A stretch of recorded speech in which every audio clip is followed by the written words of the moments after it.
السلام علیکم عزیز طلباء و طالبات، امید ہے آپ سب خیریت سے ہوں گے۔ میں آپ کو کلاس 5 میں خوش آمدید کہتی ہوں۔ میں ہوں آپ کی اسلامیات کی ٹیچر۔ آئیے ہم اپنے سبق کا آغاز کرتے ہیں۔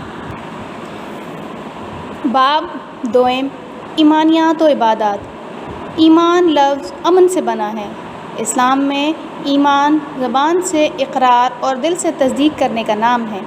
ایمان سے مراد اللہ تعالیٰ، فرشتوں، رسولوں، آسمانی کتابوں اور آخرت پر یقین رکھنا ہے۔ یعنی مسلمان کا یہ عقیدہ ہونا چاہیے کہ اللہ تعالیٰ پہ وہ یقین رکھتا ہو کہ اللہ تعالیٰ واحد ہے، اس کے علاوہ کوئی معبود نہیں، اللہ تعالیٰ کے علاوہ کوئی عبادت کے لائق نہیں۔ اللہ تعالیٰ نے فرشتے بنائے ہیں، فرشتوں پہ یقین ہونا چاہیے، جیسے ہمارے 4 بڑے فرشتے ہیں۔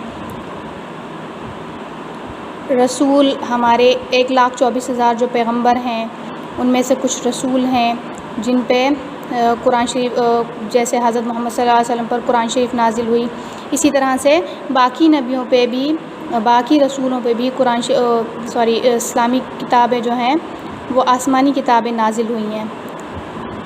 توریت، انجیل، زبور، قرآن پاک، ان پہ یقین رکھنا ایک مکمل ایمان کی نشانی ہے۔ اور آخرت پہ یقین رکھنا یعنی ایک دن ضرور ہمارا حساب کتاب ہوگا، ایک دن ضرور آخرت کا دن ہوگا، آخری دن ہوگا دنیا کا، قیامت ضرور آئے گی۔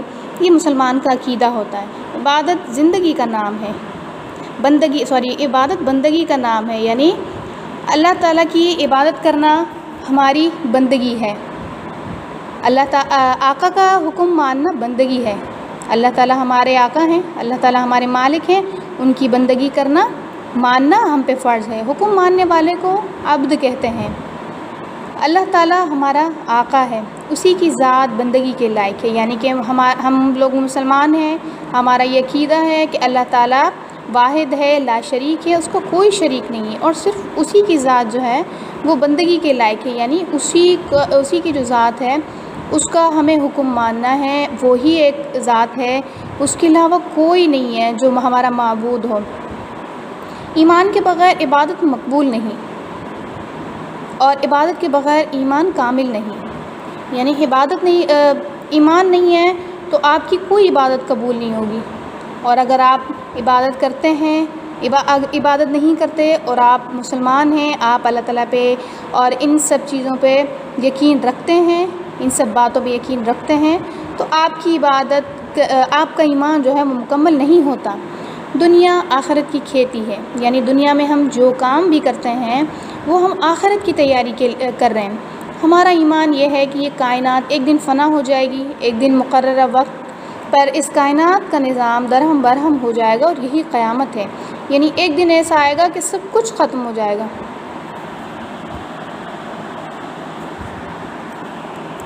قیامت کے بعد تمام انسانوں کو دوبارہ زندہ کیا جائے گا، ان کے اعمال کا حساب لیا جائے گا۔ نیک لوگوں کا ٹھکانہ جنت اور برے لوگوں کا ٹھکانہ دوزخ ہوگی، اور یہی آخرت اور آخرت کی زندگی ہے۔ اگر ہم دنیاوی زندگی کو کھیت کی طرح سمجھیں اور آخرت کی زندگی کو فصل پک کر تیار ہونا سمجھیں، تو ہم آخرت میں زیادہ سے زیادہ فائدے حاصل کرنے کے لیے دنیا میں ایسے کام کریں گے جو ہمیں کامیابی کی طرف لے جائیں۔ یعنی اللہ تعالیٰ نے ہمیں دنیا میں صرف اور صرف جو ہے وہ عبادت کے لیے بھیجا ہے۔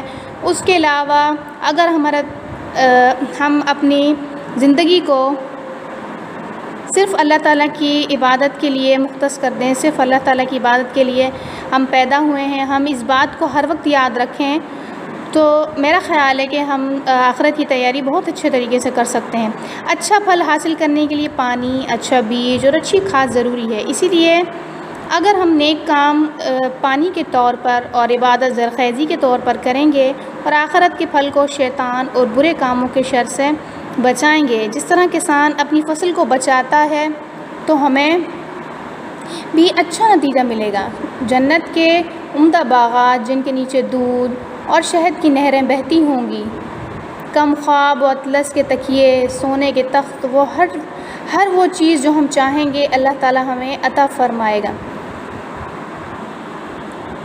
نبی اکرم صلی اللہ علیہ وسلم اللہ تعالیٰ کے سب سے نیک بندے ہونے کے باوجود ہمیشہ آخرت کی فکر میں لگے رہتے ہیں۔ آپ صلی اللہ علیہ وسلم نے دنیا کے عیش و آرام کی کبھی پرواہ نہ کی، ہمیشہ سادہ زندگی گزاری۔ آپ صلی اللہ علیہ وسلم کا پورا وقت نیک اعمال کی ادائیگی اور اس کی تبلیغ میں گزرتا، اس کے باوجود راتوں کو بھی عبادت کرتے تھے۔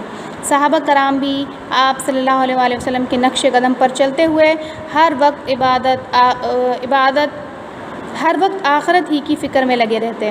وہ خلیفہ ہونے کے باوجود خادموں کی طرح لوگوں کے کام کرتے اور نیکی کا کوئی موقع ہاتھ سے جانے نہ دیتے۔ حضرت عمر فاروق رضی اللہ تعالیٰ عنہ اپنے دور خلافت میں ایک وسیع سلطنت کے حکمراں تھے۔ رعایا کی خبر گیری اور ان کے ساتھ عدل و انصاف کرنے میں کوئی کسر اٹھا نہیں رکھتے تھے۔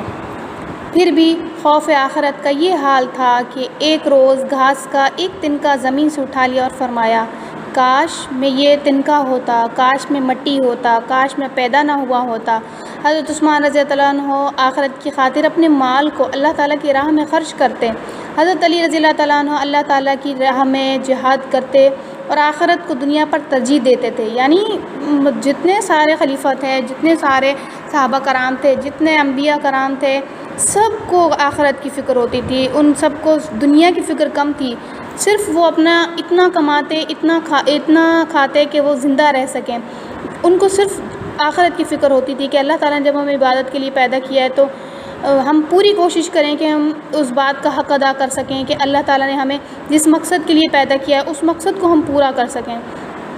ہمیں چاہیے کہ ہم آپ صلی اللہ علیہ وسلم اور صحابہ کرام کی پیروی کرتے ہوئے اس دنیا میں بھیجے جانے کے مقصد پر غور کریں۔ ہمارے اس دنیا میں بھیجے جانے کا مقصد اللہ تعالیٰ کی عبادت ہے، اس لیے ضروری ہے کہ ہم خلوص کے ساتھ اللہ تعالیٰ کی عبادت کریں اور اس کے بندوں سے اچھا سلوک کریں۔ تمام اخلاقی برائیوں یعنی جھوٹ، غیبت، وعدہ خلافی، گالی گلوچ اور جھگڑے وغیرہ سے بچیں۔ آپس میں پیار محبت سے رہیں، دوسروں کی مدد بڑھ چڑھ کر کریں۔ اگر ہم پر کوئی مصیبت آ جائے تو صبر سے کام لیں، اللہ تعالیٰ کی نعمتوں پر اس کا شکر ادا کرتے رہیں اور ان سب نیکیوں کا پھل ہمیں آخرت میں ضرور ملے گا۔ تو بچوں، یہ تو ہم نے شروع سے یہاں تک آپ کو سارا پورا لیسن جو ہے ہمارا پڑھ کے ہم نے آپ کو سنایا، بتایا۔ اب آگے سوالات ہیں کچھ۔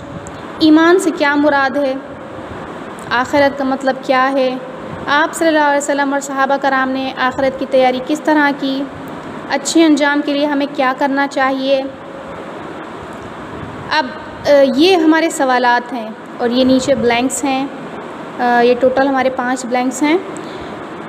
لیکن یہ جو پہلا سوال ہے، ایمان سے کیا مراد ہے، آخرت کا مطلب کیا ہے، یہ 2 سوالات کے جواب آپ اپنے اس پورے لیسن میں سے ڈھونڈیں گے، اس میں سے اپنا آنسر لکھیں گے، رف کاپی پہ آنسر لکھ کے اس کو اچھے طریقے سے یاد کریں اور ہمیں واٹس ایپ کریں۔ کچھ سمجھ میں نہ آئے تو آپ ہمیں واٹس ایپ گروپ پہ کوسچن کر سکتے ہیں۔